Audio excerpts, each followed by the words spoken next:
नमस्कार दोस्तों, मैं हूं एसपी चौहान और आप देख रहे हैं सत्यम स्टडी पॉइंट। तो दोस्तों, आज के इस वीडियो में अपनी बात करेंगे गणित शिक्षण या गणित की शिक्षण विधियों से संबंधित क्वेश्चनों के बारे में। तो आज अपना ये पहला वीडियो है, तो मैं आपको बता दूं कि गणित शिक्षण रीट लेवल फर्स्ट और सेकंड में गणित शिक्षण विधियाँ दो इकाइयों के रूप में आती हैं। पहली इकाई में गणित की प्रकृति, तर्क शक्ति, पाठ्यक्रम की महत्ता, गणित की भाषा और सामुदायिक गणित से संबंधित क्वेश्चन पूछे जाते हैं और ये यूनिट है वो 5 अंक की है। इसके अलावा सेकंड यूनिट जो है वो है मूल्यांकन शिक्षण की समस्याएं, निदानात्मक और उपचारात्मक शिक्षण। इसमें से भी 5 नंबर के क्वेश्चन पूछे जाते हैं। तो रीट लेवल फर्स्ट और REET level second science math में 10 नंबरों का जो पेपर है वो इन्हीं 2 यूनिट में से आता है और इन्हीं टॉपिकों में से आता है। तो आज ये अपना पहला वीडियो है, तो आज अपने उन क्वेश्चनों के बारे में चर्चा करेंगे जो एग्ज़ाम में आए हुए हैं या एग्ज़ाम की दृष्टि से बहुत ही महत्वपूर्ण है। तो अपने शुरू करते हैं आज का वीडियो। आपकी स्क्रीन के सामने पहला क्वेश्चन है, प्रेरणा, क्रियाकलाप व समायोजन गणित शिक्षण की किस पक्ष से संबंधित है? ज्ञानात्मक पक्ष, क्रियात्मक पक्ष, सौंदर्यात्मक पक्ष या इनमें से कोई नहीं। आपको इसका क्वेश्चन का आंसर अपने मन में विचार करना है और आप अपने मन में विचार करते हुए ये निर्धारित करें भी इसका आंसर क्या हो सकता है। तो इसका जो आंसर है वो है क्रियात्मक। क्रियात्मक पक्ष से संबंधित ये सभी क्रियाकलाप हैं। अगला जो क्वेश्चन है वो है, गणित की अच्छी पाठ्यपुस्तक के चयन के समय हमें किस बात का ध्यान रखना चाहिए? प्रश्नावली के सारे प्रश्न हल किए हों या पर्याप्त मात्रा में उदाहरण एवं प्रश्नावली में प्रश्न हों।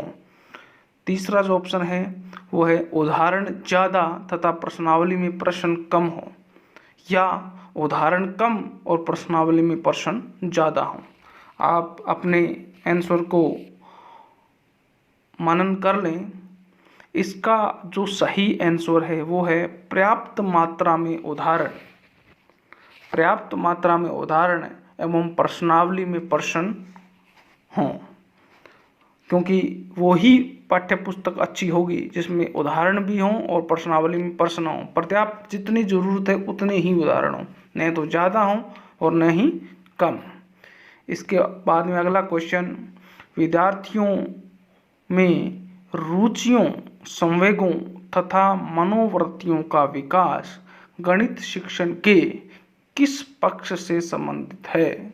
ज्ञानात्मक, भावात्मक, क्रियात्मक या इनमें से कोई नहीं। रुचि, संवेग, मनोवृत्तियाँ ये सभी भाव हैं, तो ये जो पक्ष है वो क्या आंसर हो जाएगा? भावात्मक। अगला क्वेश्चन, जो विद्यार्थी ज्यामिति नहीं समझ सकते इस विद्यालय में नहीं आ सकते, यह कथन किसका है? ये बहुत ही महत्वपूर्ण क्वेश्चन है। आर-टेट में भी आया हुआ है, एच-टेट में भी आया हुआ है। तो इसका जो सही आंसर है वो है प्लेटो। प्लेटो ने कहा है कि जो विद्यार्थी ज्यामिति नहीं समझ सकते वो विद्यालय में नहीं आ सकते। इसके बाद में अगला क्वेश्चन, गणित की पाठ्यपुस्तक में विषय वस्तु का संगठन होना चाहिए। अध्यापक के अनुसार, पाठ्यक्रम के अनुसार, विद्यार्थी के अनुसार और इनमें से कोई नहीं। ये भी क्वेश्चन बहुत महत्वपूर्ण है। पिछली एच-टेट 2016 और पी-एस-टेट पंजाब टेट 2016 में लगातार 1 महीने के भीतर ही दोनों एग्जाम हुई थी और ये क्वेश्चन आया था।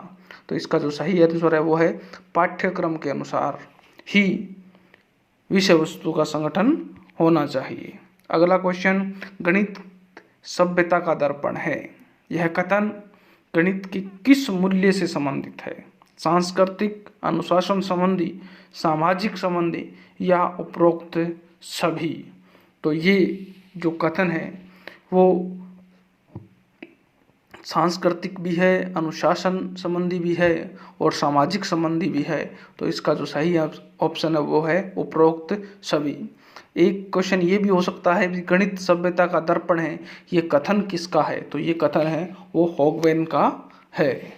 अगला, गणित की पाठ्य पुस्तक में विषय वस्तु को विकसित करना चाहिए अभ्यास के क्रम में, तार्किक क्रम में, समस्यात्मक क्रम में या इन सभी में।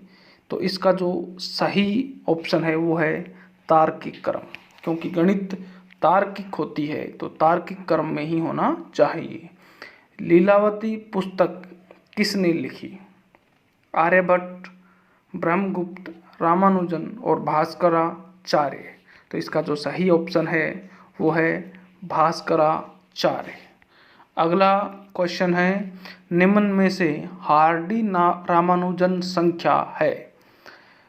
1552, 1357, 1729 और 1234। तो इसका जो सही ऑप्शन है वो है 1729। क्यों है? क्योंकि ये जो संख्या होती है वो दो संख्याओं के घन के योग के बराबर होती है। जैसे 1729 है वो 12 का क्यूब और 1 के क्यूब के बराबर है। इसी प्रकार अन्य एग्जाम्पल लें तो 10 के क्यूब और 9 के क्यूब के योग के बराबर है। इससे अलावा इससे कोई छोटी संख्या नहीं होती है, ये सबसे छोटी संख्या है। इसके अलावा भी कई संख्याएं होती हैं, जैसे 4104, 13,832, 20,683। तो ये सबसे छोटी संख्या है, इसलिए इसको जो नाम दिया गया वो है हार्डी रामानुजन संख्या, और इसका आविष्कार रामानुजन ने किया था। अगला क्वेश्चन, अधिक गणित जानने की अपेक्षा यह जानना अधिक उपयोगी है कि गणितीकरण कैसे किया जाए। यह कथन के द्वारा दिया गया? डेविड व्हीलर, जॉर्ज पोल्या, वेन हाइल या वाइगोत्स्की। तो इसके कथन को जो कहने वाले थे वो थे डेविड व्हीलर। अगला जो क्वेश्चन है वो है 20वीं सदी के स्वशिक्षित भारतीय गणितज्ञ प्रतिभावान व्यक्ति कौन थे? स्वशिक्षित, खुद पढ़कर अपने आप को प्रखर करने वाले, तो वो थे श्रीनिवास रामानुजन, जो खुद ही अपने बल पर पढ़कर गणितज्ञ की जो ख्याति है, क्योंकि ये जब बालक थे, जब प्राइमरी अध्ययन में थे, तभी ही इन्होंने अपने टीचर से ऐसा क्वेश्चन पूछा जिसके बाद इनका जो दिमाग है वो टीचर ने पढ़ लिया और जान गए कि ये आगे चलकर बहुत बड़ी उपलब्धि प्राप्त करेंगे, क्योंकि इनके टीचर इनको पढ़ा रहे थे भी किसी भी संख्या में उसी संख्या का भाग दिया जाए तो 1 प्राप्त होता है। तो इनका क्वेश्चन था क्या 0 में 0 का भाग दें तो 1 प्राप्त होता है, जो कि एक अनिर्धार्य रूप है। तो इससे इनके दिमाग के डेवलपमेंट का पता चलता है। अगला जो क्वेश्चन है वो है गणित सार संग्रह के लेखक हैं। तो गणित सार संग्रह के जो लेखक हैं वो है महावीराचार्य। अगला क्वेश्चन, प्राथमिक स्तर पर गणित की पहेलियाँ मदद करती है कक्षा में प्रतिभा संपन्न विद्यार्थियों को पहचानने में, विद्यार्थियों को मनोरंजन प्राप्त करने में, या समस्या सुलझाने के कौशलों को परखने में, या समस्या सुलझाने के कौशलों को प्रोत्साहन करने में। तो इसका जो सही आंसर है वो है डी, प्रोत्साहन मिलता है इससे। किससे? गणित की पहेलियों से।